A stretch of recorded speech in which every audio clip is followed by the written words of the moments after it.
So in this video, I'm going to talk about the advantages and disadvantages of having a guitar with a tremolo or a whammy bar versus a guitar with a fixed bridge.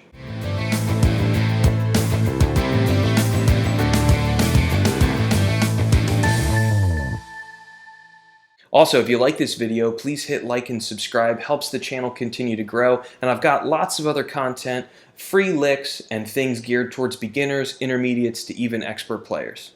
So first, if you're new to guitar, we're just going to explain what a tremolo is, because there are a couple different variations of them. This particular guitar has what's called a fully floating bridge, and what that means is that I can both pull up on the bar and depress the bar. In other words, the body is fully routed out, if you can see on the bottom, so that there's give, so that you can push up on it and make the pitch go higher, or pull down on it and make the pitch go lower. Now, a regular Fender Strat, a lot of times the bridge will actually be sitting on the body of the guitar, and there isn't any up pull if you have it set up like that. There's also another type of a tremolo called a Bigsby, which functions a little differently, and that won't really apply to what we're talking about today. We're really talking about like a Floyd Rose style, fully floating tremolo. So if I flip my guitar around on the back, you're going to see the springs located in the cavity right here. So the strings are pulling or pushing tension on the bridge, and then the springs need to be adjusted to basically balance that out so that the bridge is nice and flat and level.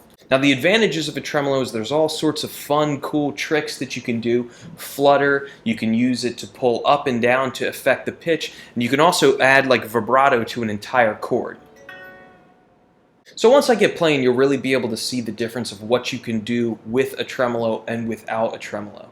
Basically, the biggest advantage is being able to make the pitch go lower, which you can't do with vibrato. Anytime you try to affect the pitch with your hand over here, it will always go higher. You can't make it lower unless you have like a set neck guitar and you push on it, which wouldn't work on a guitar like this anyway because it's bolt-on. You'd need either a neck through or a set neck for something like that. The fixed bridge is exactly what it sounds like. The bridge is bolted directly to the body and there is no give. There is no routing underneath.